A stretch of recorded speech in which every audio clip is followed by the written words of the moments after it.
हमारे माशरे में उंगलियां उठाना एक फैशन बन गया है। एक वक्त किसी बंदे की पहले तारीफ की जाती है, तारीफ की जाती है, तारीफ की जाती है, फिर एक वक्त ऐसा आता है कि लोग उसी पर उंगलियां उठाना शुरू कर देते हैं, उसके बारे में बुरा भला अपशब्द बोलना शुरू कर देते हैं।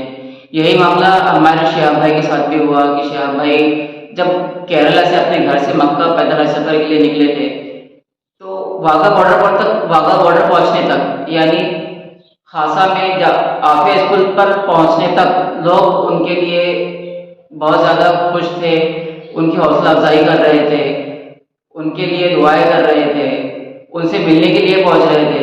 लेकिन अब जब शिहाब भाई परेशानी में है, मुश्किलात में है, पिछले 50 रोज से वो आफिया किड्स स्कूल में रुके हुए हैं, अपने डॉक्यूमेंट्स को लेकर डॉक्यूमेंट्स के चलते बहुत ज़्यादा परेशान है इस मामले में, तो उनकी कोई मदद करने को तैयार नहीं। उल्टा बहुत सारे लोग उन पर सवालात उठा रहे हैं, उन पर उंगलियां उठा रहे हैं कि शिहाब भाई क्या सिर्फ सैर तफरी के लिए निकले थे? क्या वो उनका मकसद, शिहाब भाई का मकसद क्या सिर्फ फेमस होना था? इसी मुनासिबत से शिहाब भाई ने खुद आकर ये बयान दिया है जो आपके सामने है। सुकून इस बात का है, इन लोगों से बेहतर मुझे अल्लाह जानता है। अल्हम्दुलिल्लाह, अल्हम्दुलिल्लाह फॉर एवरीथिंग। इन्नमल अमालु बिन्नियात, मेरा नीयत अल्लाह बेहतर जानता है। तो दोस्तों, वीडियो में हमने देखा कि शिहाब भाई ने खुद आकर ये कहा कि लोग मुझे कुछ भी कहे, कितनी भी उंगलियां उठाए, मुझे इससे कोई फर्क नहीं पड़ता, मुझे सुकून है, मेरा अल्लाह जानता है कि मेरी नीयत क्या है, मैं किस नीयत से घर से निकला हूँ।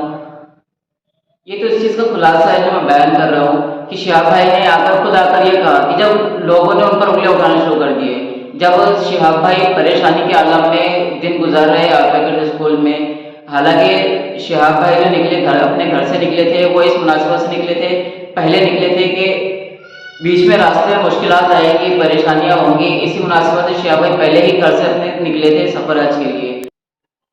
अभी शिहाब भाई जो है आफिया किड्स स्कूल में रुके हुए हैं जुनेद भाई के पास, और उनके भाई जो है वो दिल्ली में फॉरेन मिनिस्टर के ऑफिस और उसके अलावा पाकिस्तान एम्बेसी के ऑफिस चक्रे मार रहे हैं डॉक्यूमेंट्स को लेकर, जो मसले मसाइल है। हालांकि उनके भाई जिनके पास रुके हुए थे उनके जरिए भी हमें ये मालूम हुआ, गफ्फार व्लॉग के जरिए, कि उनके जो डॉक्यूमेंट का प्रोसेस है वो इंशाल्लाह बहुत जल्द पूरा हो जाएगा और वो अपना सफ़र शुरू कर देंगे। लेकिन लोगों का काम है उंगलियां उठाना। किसी ने क्या खूब कहा था, कुछ तो लोग कहेंगे, लोगों का काम है कहना। इस वीडियो के ताल्लुक से आप क्या राय रखते हैं कमेंट सेक्शन में ज़रूर बताइए। मिलते हैं अगली वीडियो में।